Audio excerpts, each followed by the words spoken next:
Hello, हाय, नमस्ते और पहला उत्तराखंड एक बार फिर से आप सबके साथ में। अक्सर लोग कहते हैं कि अब आगे क्या, यानी कि मतलब कई लोग बोलते हैं नैल जी इससे आगे क्या, अरे नरेश भाई अब आगे क्या। कई लोग बोलते हैं भाई कब तक वहाँ रहेगा, और कई लोग मुझसे पूछते हैं कि वापस कब आ रहा है। तो सबका आंसर एक ही है कि भाई एक मिशन कंप्लीट हुआ है अभी तो, है ना। यानी कि अभी हम हैं कोची में, इंडिया कैंप में थे, और उसके बाद में Ipsa blind football intercontinental cup 2023 पहला इंटरकॉन्टिनेंटल कप, और इंडिया ने होस्ट किया, आईजीएसएफ ने होस्ट किया यहाँ कोची में। तो वो पूरा हुआ है, 26 से शुरू हुआ था, 2 अक्टूबर को पूरा हुआ है, यानी कि कल ही पूरा हुआ है। और क्या ज़बरदस्त काम किया भाई, मतलब हम लोग तो खेल रहे थे, मेरी टीम खेल रही थी, 4 अलग अलग कॉन्टिनेंट से 10 टीमें थी अलग अलग, जिसमें चिली ने बाजी मारी, और कोस्टा रिका और चिली फाइनल में थे, चिली ने जीता। चिली चैम्पियनशिप लेगी, पहला इंटरकॉन्टिनेंटल कप चिली के नाम, कोस्टा रिका। फिर पोलैंड ने साउथ अफ्रीका को पटकनी दी और तीसरे पे रहे, कैसे ग्रीस, है ना, सब लोग मतलब। फिर उसके बाद इंडिया 6th रही, हम इजिप्ट से हारे। तो ऐसे चलता रहा, फिर ग्रीस, कजाकिस्तान, हाँ, और उज़्बेकिस्तान, फिर पोलैंड, रोमानिया। तो बहुत बहुत सारी कंट्रीज, यानी कि बहुत सारी क्या, 10 कंट्रीज अलग अलग, 4 कॉन्टिनेंट से ये चलता रहा। लेकिन इसके पीछे जो टीम काम कर रही थी, यानी कि जो competition incharge MC Roy sir, और उनके साथ रशद, डीओ, ये लोग जो कर रहे थे, डीओ की आवाज़ आपने सुनी भी होगी, डीओ कमेंट्री कर रहे थे और बड़ी अच्छी कमेंट्री कर रहे थे। खासकर जो लोग सुन रहे थे इप्सा, अभी भी जब आप वीडियोस देखोगे मैचेस की, तो डीओ ने बहुत अच्छी कमेंट्री करी है। बीच में 1-2 दिन सैमुअल सर, यानी कि सैमुअल चंद्रा, जो कि इंटरनेशनल सेमिनार कर रहे थे पहले अपना रेफरी का, ब्लाइंड फुटबॉल की, मसूरी से हैं, वो भी इसमें आए, और उन्होंने भी कमेंट्री करी 2 दिन सेमिनार के बाद में।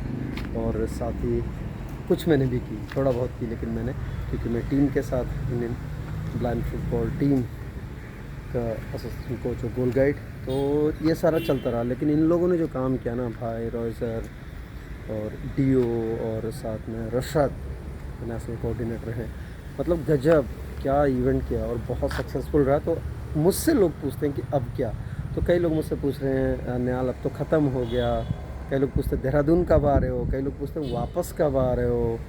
तो सबका एक ही सवाल है भाई, एक पूरा हुआ है, अब तो शुरू हो रहा है असली, यानी कि जो एशियन पैरा गेम्स जो कि होने हैं हंगझाओ में, जहाँ पर अभी एशियन गेम्स चल रहे हैं। एशियन गेम्स में बहुत अच्छा कर रही है इंडिया, और एक्सपेक्टेशंस और भी बढ़ जाएंगी अब, क्योंकि इसके तुरंत बाद, यानी कि 22 से 28 अक्टूबर को सेम वेन्यूज़ पे विद एडेप्टेड जो मॉडिफिकेशंस हैं उनके साथ में वहाँ पर होगा एशियन पैरा गेम्स। और इंडिया को बड़ी उम्मीद है, और इंडिया का कंटिजेंट इस बार बहुत बड़ा है, बहुत बड़ा, है ना। और 17 डिसिप्लिन अलग अलग खेलों में जा रहे हैं। अक्सर होता ये था कि इंडिया के मेडल्स तो आते थे, लेकिन हम लोग ज़्यादा में पार्टिसिपेट नहीं कर पाते थे, अगर पीछे देखें तो। अब है तो एक मिशन कंप्लीट हुआ है अभी तो, और अब दूसरे के लिए आज थोड़ा सा रेस्ट, यानी कि एक दिन का ऑफ, और कल से फिर से शुरू हो जाएंगे। अब हम यहीं पे कोची में ही कैंप, और उसके बाद शायद 19 और 20 को निकलेंगे दिल्ली अगले मिशन के लिए, और फिर चाइना।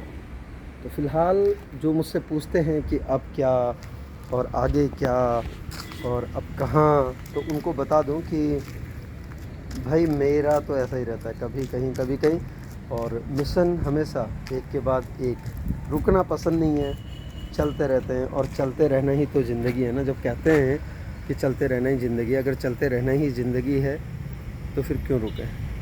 हाँ, हाँ, पता है मुझे परिवार से दूर रहना पड़ता है, कहीं बेटी भी इंतज़ार करती है, उसे भी लगता होगा कि पापा, हालांकि बोलती नहीं है, और बीवी को भी लगता होगा भाई, जब लोग, खासकर जब लोग कहते होंगे कि क्या आपके वो बाहर ही रहते हैं, तो उनके वो बहुत कमाल है।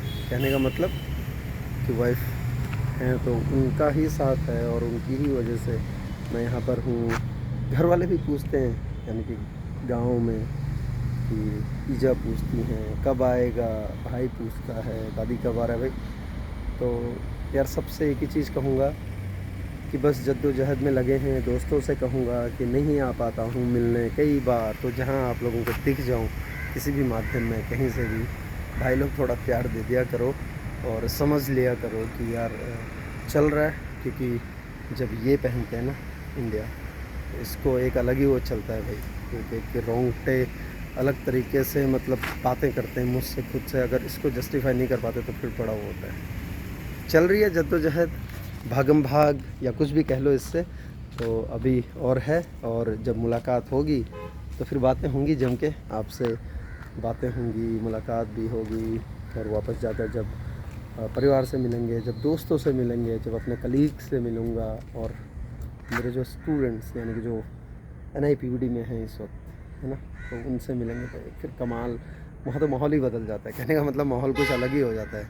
हालांकि सब लोग कर रहे हैं, प्रैक्टिस कर रहे हैं, क्योंकि वो हमारी रुकती नहीं है। अगर हम यहाँ कर रहे हैं तो वहाँ देहरादून में भी कर रहे हैं, यानी कि संस्थान में NIPVD, national institute for the empowerment of person with visual disability, तो वो कभी नहीं रुकता हमारा।